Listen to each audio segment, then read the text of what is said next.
Hello दोस्तों, स्वागत है आप सभी का आपके अपनी यूट्यूब चैनल लेट्स क्रैक पर। दोस्तों आज हम चर्चा करेंगे 17 मार्च के जो करंट अफेयर्स हैं, जितने भी महत्वपूर्ण प्रश्न हैं, जितने भी महत्वपूर्ण प्रश्न बन पाए हैं उनको मैं आपके समक्ष लेके आया हूं।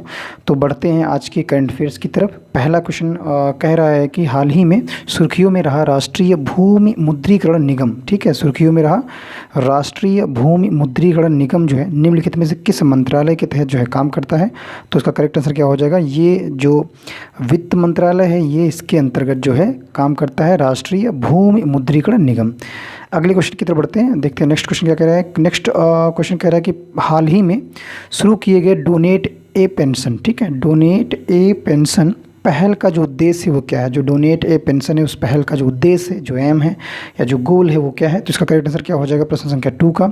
ऑप्शन जो हमारा ए है, घरेलू कामगार जैसे कि ड्राइवर व हेल्पर आदि के पेंशन प्रीमियम योगदान के दान को जो है आसान बनाना जो है इसका मुख्य उद्देश्य है डोनेट ए पेंशन का। नेक्स्ट क्वेश्चन देखते हैं, अगला प्रश्न 3 कह रहा है कि हाल ही में सुर्खियों में रहे यूडाइस प्लस रिपोर्ट के संबंध में निम्नलिखित में से कौन सा जो कथन है वो असत्य है या गलत है? तो कथन है हमारे जो इसका राइट आंसर हो जाएगा, जो असत्य कथन होगा तो इसका करेक्ट हो जाएगा आंसर ऑप्शन जो 3 का विकल्प डी है ये राइट हो जाएगा। ठीक, डी जो है ये राइट हो जाएगा। इस बार की रिपोर्ट के मुताबिक 2020-21 सत्र में प्राथमिक से उच्च माध्यमिक तक स्कूली शिक्षा में नामांकित छात्रों की संख्या बढ़ाकर 55 करोड़ हो गई है। विकल्प डी जो है ये राइट हो जाएगा। ये कथन जो है क्या है? कथन जो है ये असत्य है। किस रिपोर्ट के अनुसार? ये भी ध्यान रखिएगा, यूडाइस रिपोर्ट के अनुसार, यूडाइस रिपोर्ट के संबंध में। ठीक है, विकल्प डी जो था ये कथन असत्य है। नेक्स्ट क्वेश्चन देखते हैं, प्रश्न 4 कह रहा है कि हट्टी समुदाय, प्रश्न 4 हट्टी समुदाय जिसे अनुसूचित जनजाति का दर्जा देने की मांग हो रही है ये किस राज्य से है? तो इसका करेक्ट आंसर हो जाएगा ऑप्शन जो हमारा सी है, हिमाचल प्रदेश राज्य से है। ठीक है, कौन सा समुदाय? हट्टी समुदाय। ध्यान रखिएगा, हट्टी समुदाय जो है जिसे अनुसूचित जनजाति का एसटी का जो है ये दर्जा देने की मांग हो रही है, ये हिमाचल प्रदेश राज्य में है। नेक्स्ट क्वेश्चन देखते हैं, प्रश्न संख्या 5 कह रहा है केंद्रीय मंत्रिमंडल ने भारत में WHO global centre for traditional medicine की जो है स्थापना की है को किस जगह स्वीकृत दी है? ठीक है, किस जगह जो है इस मेडिसिन की ये स्थापना जो है जिसका नाम है WHO global centre for traditional medicine, वो कौन सी जगह है जहाँ पे स्वीकृति दी है? प्रश्न 5 का करेक्ट आंसर हो जाएगा ऑप्शन जो हमारा डी है, जामनगर जो है ये इसका राइट आंसर हो जाएगा। केंद्रीय मंत्रिमंडल ने भारत में जो जामनगर स्थान है वहाँ पे जो है इसकी मेडिसिन की स्थापना को जगह दी है या जगह की स्वीकृति की है। नेक्स्ट क्वेश्चन देखते हैं, प्रश्न 6 कह रहा है कि निम्नलिखित में से कौन सा घटक मौद्रिक नीति अकाउंटिंग का भाग नहीं है? ठीक, मौद्रिक नीति जो है अकाउंटिंग का भाग नहीं है, ये भी ध्यान रखना है। तो राइट आंसर हो जाएगा प्रश्न 6 का ऑप्शन जो सी है हमारा उपकर जो है ये करेक्ट आंसर हो जाएगा। ये जो घटक है मौद्रिक नीति अकाउंटिंग का जो है भाग नहीं है। नेक्स्ट क्वेश्चन देखते हैं, प्रश्न संख्या 7 कह रहा है कि हाल ही में शुरू किए गए समर्थ अभियान, ठीक है, समर्थ अभियान का क्या उद्देश्य है? प्रश्न 7, तो इसका करेक्ट आंसर क्या हो जाएगा 7 का? ऑप्शन जो हमारा ए है, जो समर्थ अभियान है महिला उद्यमिता को जो है बढ़ावा देने के लिए, या इसका जो उद्देश्य है महिला उद्यमिता को बढ़ावा देना। किस अभियान का? समर्थ अभियान का। थोड़ा ये इसकी व्याख्या भी देख लेते हैं क्या है इसमें। हाल ही में सूक्ष्म एवं लघु मझोले उद्यम मंत्रालय ने महिला उद्यमिता को बढ़ावा देने के लिए एक समर्थ अभियान जो है शुरू किया। यह अभियान जो है महिलाओं को स्वरोजगार के अवसर प्रदान करके उन्हें जो है आत्मनिर्भर स्वतंत्र बनाने में जो है मदद करेगा। ठीक है, ये रही कुछ इसकी व्याख्या। नेक्स्ट क्वेश्चन देखते हैं, प्रश्न संख्या 8 क्या कह रहा है? 8 कह रहा है निम्नलिखित में से किस संगठन द्वारा UP 1123 पे या UP 1123 पे और DG साथी नामक जो पहल है किया गया है? ठीक, किस संगठन द्वारा UP11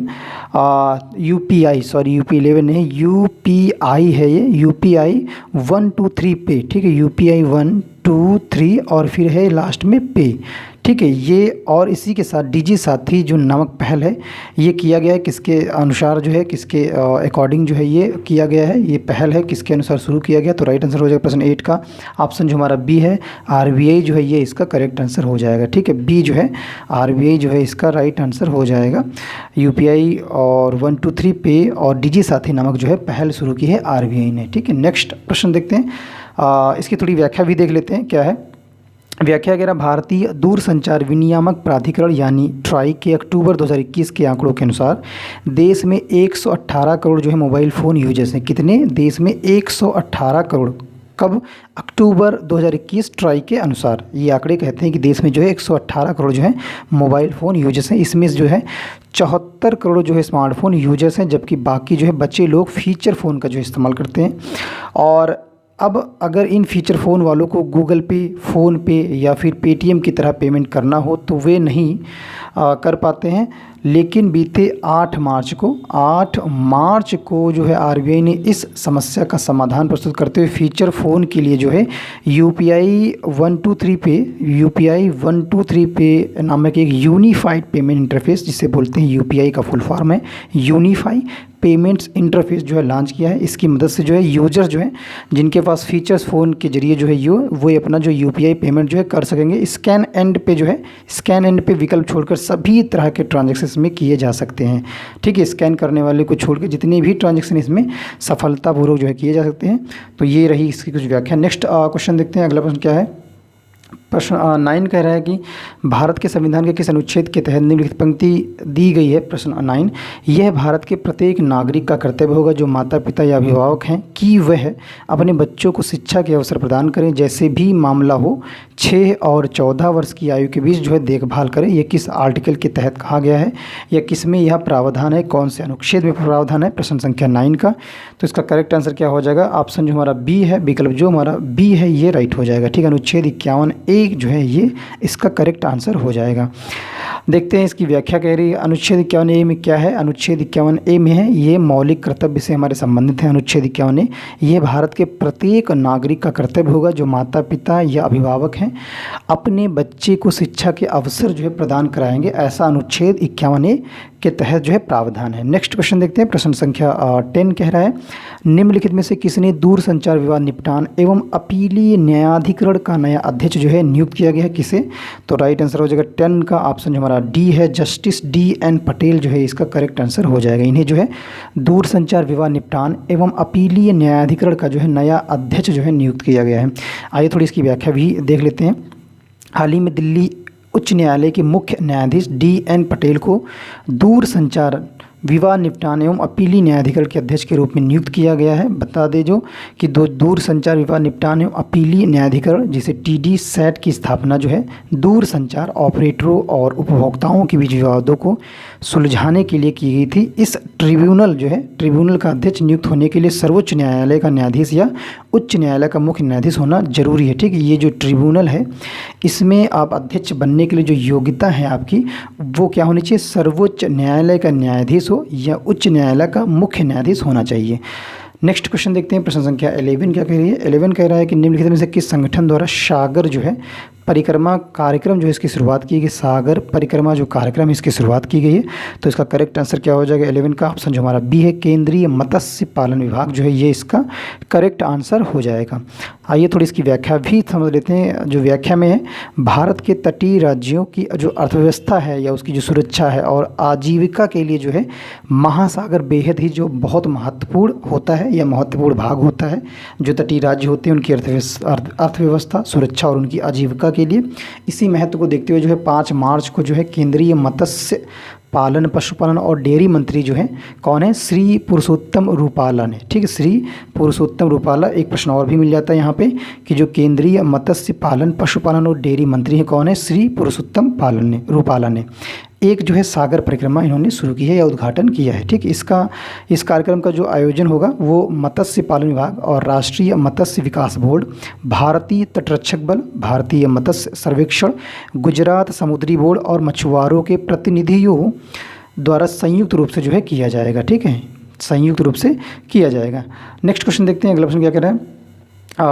नेक्स्ट क्वेश्चन कह रहा है वल्ली जो मूसा है जो संवाद है हाल ही में समाचारों में देखा गया था, यह संबंधित है। वल्ली मूसा जो संवाद है हाल ही में समाचारों में देखा गया था, यह किससे जो है संबंधित है? प्रश्न 12। तो इसका करेक्ट आंसर क्या हो जाएगा? ऑप्शन जो हमारा ए है, स्वच्छ विकास के संबंध में UNFCCC। ठीक है, UNFCC आधारित उच्च स्तरीय जो है संवाद है जो हाल ही में समाचार पत्रों में देखा गया था। प्रश्न 12 का।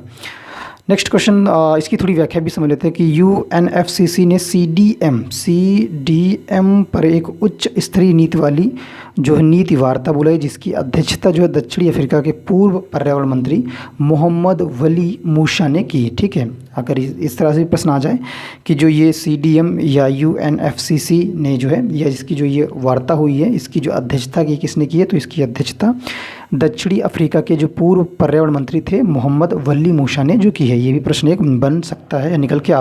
नेक्स्ट क्वेश्चन देखते हैं, प्रश्न संख्या 13 क्या कह रहा है। 13 कह रहा है कि भारत में ने किस देश के साथ पारस्परिक लॉजिस्टिक विनिमय जो है समझौते पर हस्ताक्षर किए हैं, जिसे REL, ठीक है, REL समझौते पर हस्ताक्षर किए। भारत ने किस देश के साथ पारस्परिक लॉजिस्टिक विनिमय, तो राइट हो जाएगा प्रश्न 13 का ऑप्शन सी जो हमारा है रूस जो है ये इसका करेक्ट आंसर हो जाएगा। थोड़ी व्याख्या भी इसकी समझते हैं।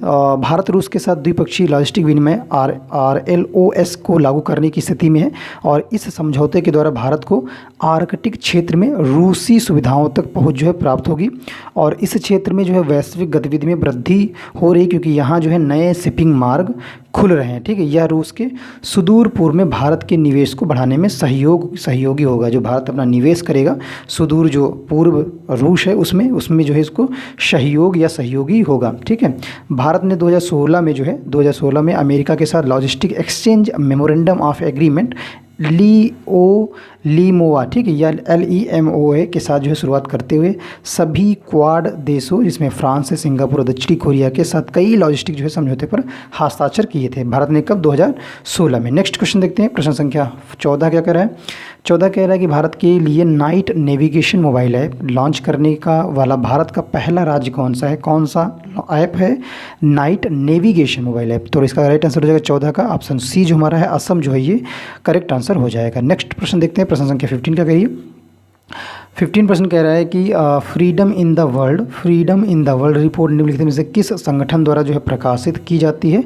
तो राइट हो जाएगा आंसर 15 का ऑप्शन जो हमारा सी है फ्रीडम हाउस जो है ये इसका करेक्ट आंसर हो जाएगा। ठीक है, freedom in the world report जो है फ्रीडम हाउस के द्वारा जो है या फ्रीडम हाउस संगठन द्वारा जो है प्रकाशित की जाती है। इसकी थोड़ी व्याख्या भी देखते हैं। विश्व में स्वतंत्रता रिपोर्ट राजनीतिक अधिकारों और नागरिक स्वतंत्रताओं पर एक वार्षिक वैश्विक रिपोर्ट है जो प्रत्येक देश और क्षेत्रों के चुनिंदा समूह के लिए संख्यात्मक रेटिंग और वर्णनात्मक विवरण प्रदान करता है और 2022 के संस्करण में 1 जनवरी 2021 से 31 दिसंबर 2021 तक 195 देशों और 15 क्षेत्रों में होने वाले घटनाक्रमों को जो है शामिल किया गया है। नेक्स्ट क्वेश्चन देखते हैं। अगला प्रश्न क्या कह रहा है। नेक्स्ट क्वेश्चन कह रहा है निम्नलिखित में से कौन सा देश जो है RECEP का हिस्सा नहीं है? ठीक है, और RCEP का जो है हिस्सा नहीं है या ऐसे कह सकते हैं RECEP कैप का जो है हिस्सा नहीं है। तो राइट हो जाएगा आंसर जो हमारा सी है बांग्लादेश जो है ये इसका हिस्सा नहीं है। ठीक है, ऑप्शन सी राइट हो जाएगा। इसकी व्याख्या भी थोड़ा समझते हैं। कह रहा था कि जो क्षेत्रीय व्यापक आर्थिक भागीदारी जिसे RCEP बोलते हैं, इसका फुल फॉर्म अगर देखें तो क्षेत्रीय व्यापक आर्थिक भागीदारी एशिया प्रशांत क्षेत्रों के देशों ऑस्ट्रेलिया, ब्रुनोई, कंबोडिया, चीन, इंडोनेशिया, जापान, दक्षिण Korea, Laos, Malaysia, Myanmar, New Zealand, Philippines, Singapore, Thailand और वियतनाम के बीच एक मुक्त व्यापार जो है क्या है? समझौता है। क्या है? फ्री ट्रेड जो है एक समझौता है, मुक्त व्यापार समझौता। ये लाइन जो है आपको ध्यान रखनी है क्षेत्रीय व्यापक आर्थिक भागीदारी के तहत। नेक्स्ट क्वेश्चन देखते हैं। प्रश्न 17 क्या कह रहा है। 17 कह रहा है कि हाल ही में सुर्खियों में रहे स्विफ्ट के संबंध में निम्नलिखित में कौन सा कथन जो है सत्य है? स्विफ्ट के संबंध में कौन सा जो कथन है वो सत्य है? तो इसका करेक्ट आंसर क्या हो जाएगा 17 का ऑप्शन जो हमारा डी है, विकल्प डी जो है ये राइट हो जाएगा। स्विफ्ट का मुख्यालय स्विट्जरलैंड में है। ठीक है, ये विकल्प जो है कथन यह जो है ये असत्य है। थोड़ी इसकी व्याख्या भी समझते हैं। व्याख्या में यूक्रेन संकट के मद्देनज़र अमेरिका और यूरोपीय संघ ने स्विफ्ट से कुछ रूसी बैंकों को जो है काट दिया है। स्विफ्ट जो है कुछ रूसी बैंक उनको वहाँ से हटा दिया है, काट दिया है। और किसने? अमेरिका और यूरोपीय संघ ने। ठीक, इससे रूस की अर्थव्यवस्था पर नकारात्मक जो है नेगेटिव जो है इसका इम्पैक्ट पड़ेगा, प्रभाव पड़ेगा। स्विफ्ट यानी society for world wide inter bank financial telecommunication, ठीक है, एक मैसेजिंग नेटवर्क है। कैसा स्विफ्ट है? एक मैसेजिंग नेटवर्क है। इसका फुल फॉर्म क्या है? Society for world wide inter bank financial telecommunication, ये इसका फुल फॉर्म है। जो क्या करता है, बैंकों को एक शाख की तरह कोड फॉर्म में जो है मैसेज देता है। बैंकों के किस तरह से, बैंकों को एक खास तरह से कोड फॉर्म में एक मैसेज देता है, ठीक है। इससे इंटरनेशनल ट्रांजैक्शन में होने वाली जो त्रुटि है, इंटरनेशनल ट्रांजैक्शन में होने वाली त्रुटि काफ़ी कम हो जाती है। इस सिस्टम की शुरुआत जो है कब हुई थी, 1977 से इस सिस्टम की शुरुआत हुई थी। इस प्रणाली में 200 से भी अधिक देश जो हैं जुड़े हुए हैं, ये भी ध्यान रखना है। स्विफ्ट की शुरुआत 1977 में हुई थी और इसमें लगभग जो है 200 से अधिक जो है ये जो सिस्टम है 200 से अधिक देश जो है जुड़ी हुई हैं। और इसका मुख्यालय कहाँ पे है, इसका मुख्यालय जो है स्विफ्ट का जो मुख्यालय है वो बेल्जियम की राजधानी ब्रसेल्स में है, ठीक है। कहाँ पे, ब्रसेल्स में है। और लगभग दुनिया भर में 11,000 से भी ज़्यादा जो है बैंक और संस्थान स्विफ्ट बैंक की प्रणाली से जुड़े हुए हैं, ठीक है। इसी कारण से जो है ग्लोबल ट्रांजैक्शन जो है, इसी कारण से ग्लोबल ट्रांजैक्शन का व्हाट्सअप जो है कहा जा सकता है, ठीक। इसी कारण से जो स्विफ्ट है या स्विफ्ट जो है इसे क्या कहा जा सकता है, व्हाट्सअप कहा जाता है। किसका व्हाट्सअप, ग्लोबल ट्रांजैक्शन का जो है व्हाट्सअप कहा जा सकता है, ठीक है। नेक्स्ट क्वेश्चन देखते हैं। अगला प्रश्न क्या कह रहा है, प्रश्न 18 कह रहा है कि भारत का पहला ई कचरा, ठीक है, ई वेस्ट इको पार्क जो है कहाँ स्थापित होने वाला है। तो राइट आंसर हो जाएगा ऑप्शन जो हमारा ई है, दिल्ली जो है ये इसका करेक्ट आंसर हो। यहाँ पे ई कचरा इको पार्क जो है स्थापित होने वाला है। आइए थोड़ी व्याख्या भी इसकी देख लेते हैं। कोई भी इलेक्ट्रॉनिक सामान जैसे कि मोबाइल हो गया आपका, फ़ोन, टीवी, फ्रिज, कंप्यूटर या इससे संबंधित अन्य उपकरण पुर्जे जब ख़राब हो जाते हैं या इससे इस्तेमाल करने योग्य नहीं रह जाते हैं ये सभी, तो इसे जो है ई कचरा कहा जाता है या ई कचरा के रूप में इन्हें परिभाषित किया जा सकता है। कौन आ जाते हैं ई कचरा में, आपका फ़ोन आएगा, टीवी आएगा, फ्रिज, कंप्यूटर, मोबाइल जो ख़राब हो जाते हैं, ठीक है, जो चलने की हालत में नहीं रहते हैं या पुर्जे उनके ख़राब रहते हैं, तो इसे कहा जाता है ई कचरा। दुनिया भर में इलेक्ट्रॉनिक कचरे को बढ़ने की जो समस्या है उसकी वजह से क्या है, इलेक्ट्रॉनिक उत्पादों की तेज़ी से बढ़ती खपत जो है, इस बढ़ते इलेक्ट्रॉनिक कचरे का जो है बुरा असर न केवल जो है किसे पड़ रहा है, पर्यावरण पर पड़ रहा है, बल्कि हमारे स्वास्थ्य पर भी जो इसको असर देखने को मिला है। अकेले अगर हम दिल्ली में बात करें, दिल्ली में हर साल 2 लाख टन जो है, कितना, 2 लाख टन जो है ई कचरा पैदा होता है, ठीक है। लगभग जो है दिल्ली में 2 लाख टन जो है ई कचरा पैदा होता है हर साल, ठीक है। इससे जो है वैज्ञानिक को सुरक्षित तरह से हैंडल नहीं किया जा रहा है। इससे जो है आग लगने जैसी कई जानलेवा घटनाएं हो चुकी हैं। किससे, ई कचरे से आग लगने वाली जैसी कई जानलेवा घटनाएं हो चुकी हैं जो दिल्ली के निवासियों और कूड़ा उठानों के स्वास्थ्य को जो है प्रभावित करती हैं। और इसी समस्या से निपटने के लिए दिल्ली सरकार ने जो है अपने यहाँ भारत का पहला electronic waste eco friendly park जो है स्थापित करने का फैसला लिया है। और इस पार्क में कचरे का निस्तारण भी होगा, पुनर्चक्रण होगा और पुनः निर्माण सुरक्षित और वैज्ञानिक तरीके से किया जाएगा।